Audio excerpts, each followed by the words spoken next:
Hi, I'm Lindsay, and in today's video, I survived 100 days of Minecraft Skyblock. Classic Skyblock is a game mode in which you spawn on a tiny island with a limited number of resources, and you must do your best to expand and survive with the little bit you have. However, for the next 100 days, I'm spending my time in the business version of Skyblock on a server called Complex Gaming. This means I'm not completely alone in this world, nor am I as limited as you are in Classic mode. Rather, my island is part of an entire economy system in which I can purchase and sell items. Will I be able to make my island a valuable asset to this community in just 100 days? Let's find out.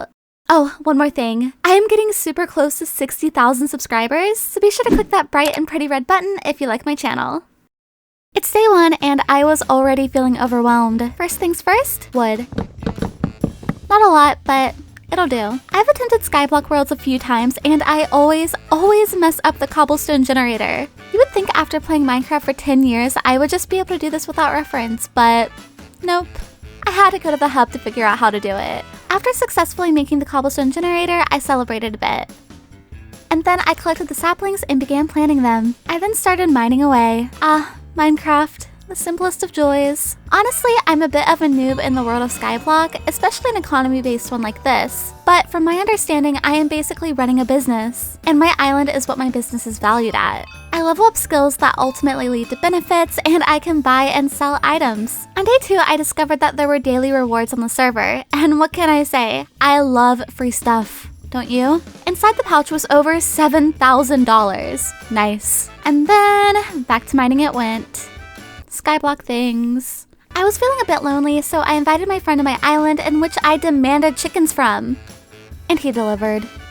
Thank you. He also gave me stacks of emerald blocks because sometimes people just like to throw stacks of valuable items in the hub because they're just rich enough to do so. So me, a poor person, for now, likes to snatch those up whenever possible. He also gave me other items like spawners and even little minions, which I'll show you later on. On day 3, I didn't have a good place to put the chicken spawner, so I began expanding my base ever so slightly, but I didn't really have a ton of blocks to do so. I then placed the spawner and waited patiently. Now I was feeling better. I then went back to mining my generator, but I was getting kind of frantic about the chicken spawner as absolutely nothing was happening.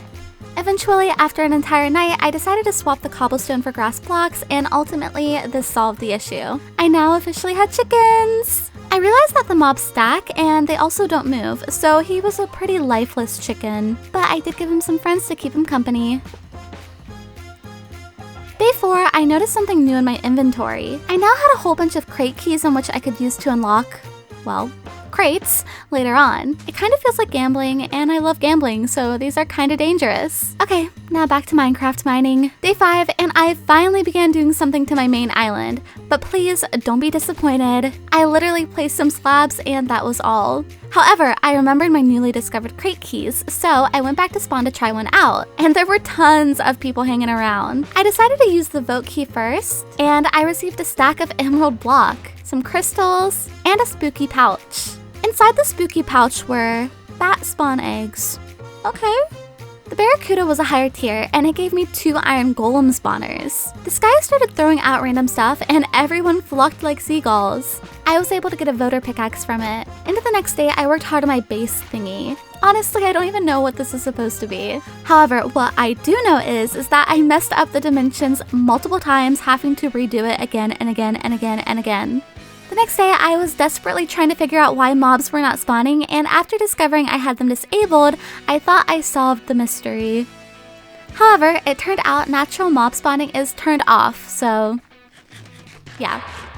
Now, that doesn't really matter, but I did spend the entirety of this day trying to make an area for mobs to spawn, obviously failing. After realizing that was a bust, I changed my objective into building a house. So I expanded a huge platform on the other side in order to do so. One thing I do need to say is that I absolutely love being able to buy items. Now, not that I'd be able to go collect blocks in any other way in Skyblock, but still, this is nice. Days 9 to 14 were spent building my house. Now, don't make fun of me, but building takes me a long time because I don't have a creative bone in my body.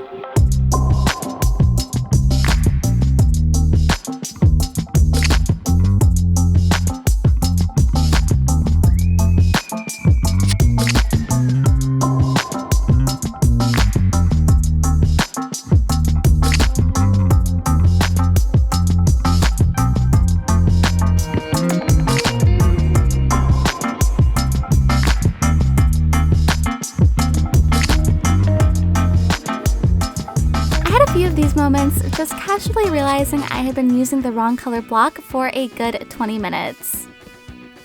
On day 15, I invited Davis back to my island to check out my house. I showed him all over the house, both upstairs and downstairs. He also called me out on all of my mistakes. Now, since I knew mobs do not spawn naturally, there was no purpose for this floating structure anymore, so he and I worked on removing it. He also just casually tried to kill me, so that's super cool of him. Now, bear with me, but the next few days are what I would consider rough. We decided to make this a crop farm since I had some farmer minions that would basically harvest the plants themselves rather than me doing so. The problem was Davis and I are apparently not incredibly bright, and we struggled figuring out how to make this work. I became desperate enough that I went to chat to ask for help. Someone offered to come help, and Davis warned me not to give him permissions, but I didn't listen. The guy came and he immediately began looking through my chests. He then began taking as much as he could. Luckily, Davis and I were quick to grab most of the valuable items, but he was able to steal stacks of emerald blocks and diamond blocks.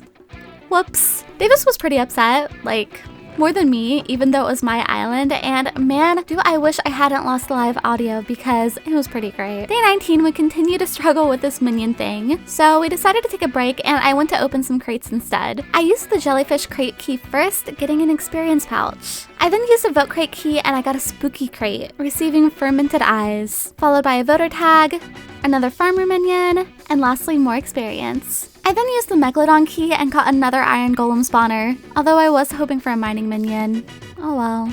I also checked out the auction house to see if there was anything good, but everything was way out of my budget. I decided to use more of my keys, getting a condenser one, replacing the stolen one, and a crystal pouch. We finally discovered how we could visit other islands, and we noticed people had shops. After teleporting to one, I could see that they were selling minions, nether stars, and tons of other items. Again, all far from what I could afford. I began traveling to other islands, being teleported to this city that had hundreds of gold, emerald, and diamond blocks. I couldn't even imagine how long this place must have taken. After looking around for a bit, I visited another island, but there wasn't much for sale here. On day 21, our prayers had been answered, and an admin offered to help us with our minion problem. She explained that we couldn't bone meal the plants or they wouldn't work, which I had been doing, so whoops. On day 22, Davis and I then began surrounding the entire surface with area, as well as planting potato and carrot seeds. Unfortunately, we didn't realize we did the dimensions wrong, so we had to remove the water, but it wasn't going away. And man,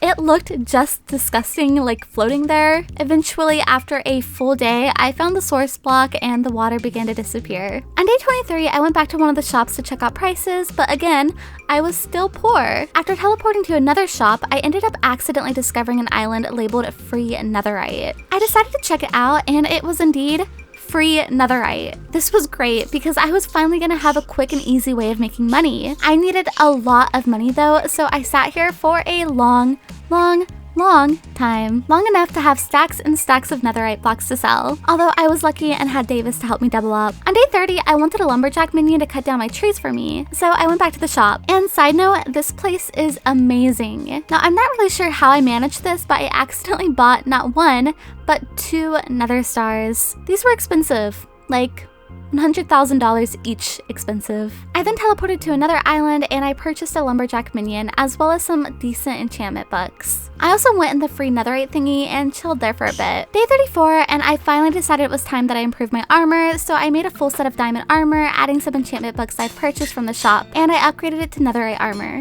Now you guys can't hear, but I'm big dumb, and I forgot to record the audio, but I was making fun of Davis here, and I was immediately served karma and fell into the lava. The next day, I felt it was probably a good time to finally start building a storage area.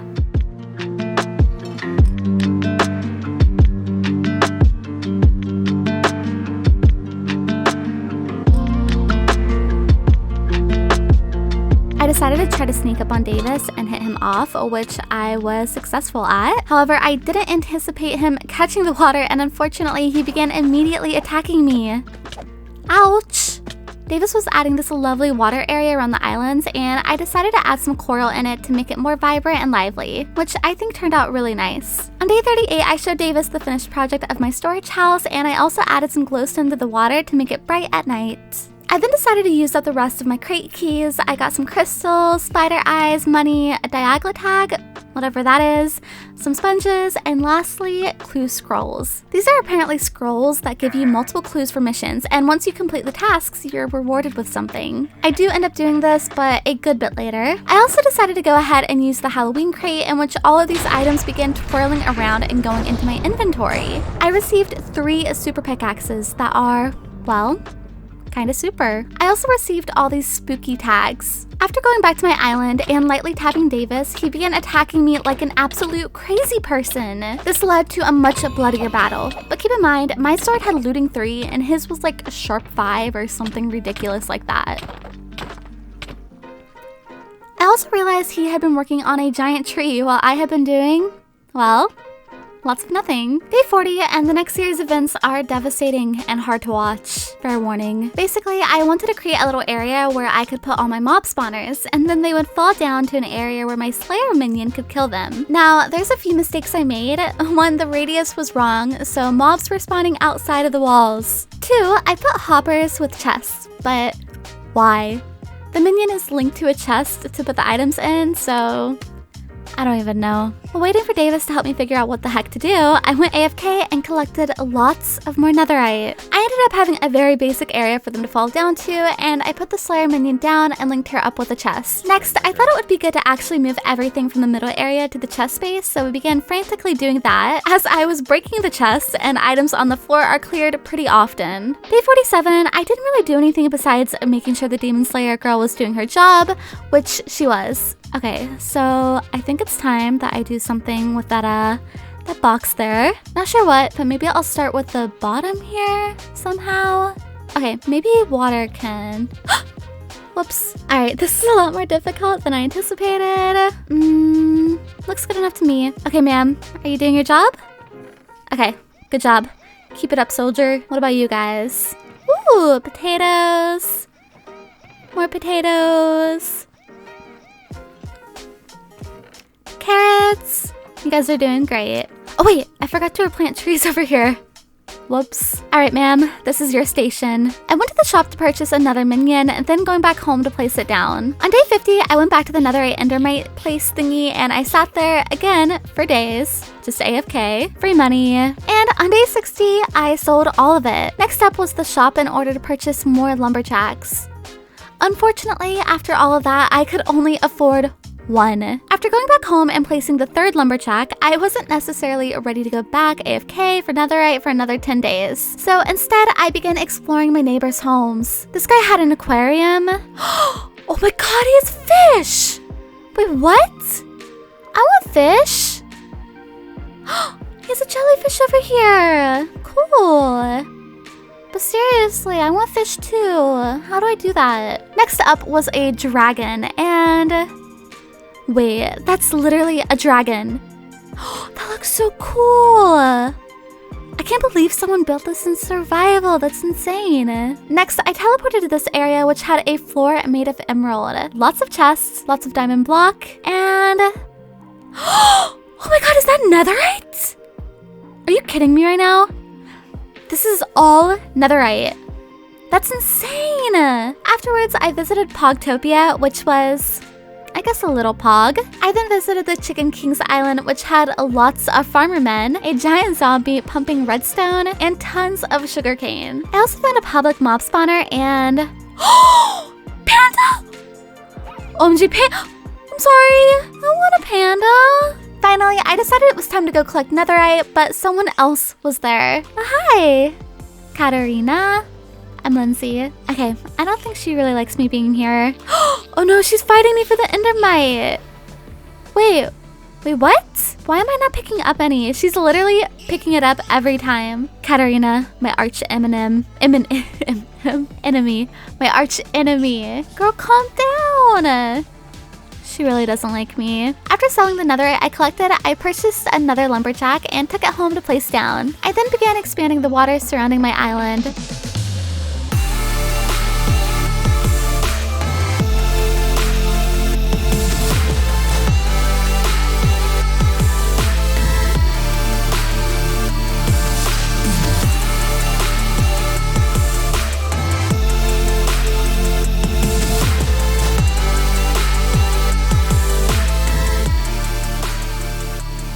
Day 75, I started to lecture this lumberjack for not having wood until I realized he had no sapling. Whoops, sorry man. I then decided I wanted to give a go at the clue scrolls that I had collected. The two I ultimately decided to try out were the ones starting out with a clue to kill a whole bunch of creepers and a whole bunch of iron golems. I decided to go to the public mob spawner to kill the creepers, although I'm not really sure why since I had creeper spawners at my home base. But whatever, Lindsay. I eventually went back home and began killing iron golems. After killing all the creepers and the iron golems, the hint was to place something dark and hard. So I tried placing a netherite block.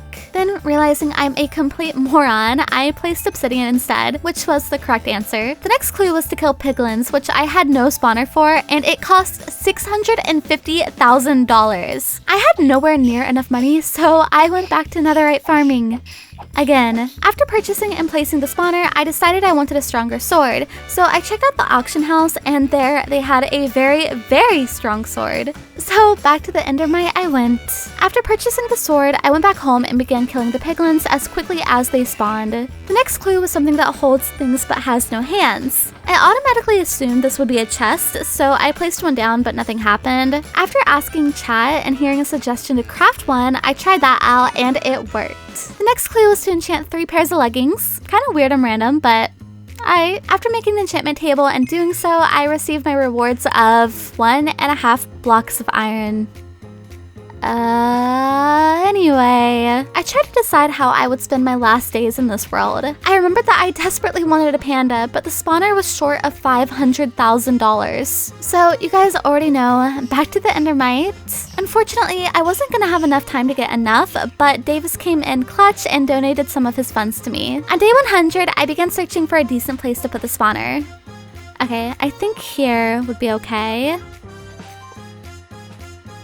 Oh, hello! Aren't you just so cute? Okay, let me cover the spawner real quick. Okay, there we go. Alright, sir, you need to go over this way more. A little more. Huh? Hello? Where'd my panda go? Wait, where'd he go? Wait, he's not down here. He literally disappeared. Hello? What the heck? Hi again. Okay, now go this way. Can you like face forward or nah? Okay, I think that's a nah. He just likes looking at absolutely nothing, apparently. Okay, now I can't give him a name tag, but I can name him. So let's make a sign real quick here. Alright, so this is your little space, boys. So I'm gonna put the sign here with your name. This panda is Bambi. Because you like bamboo. Get it?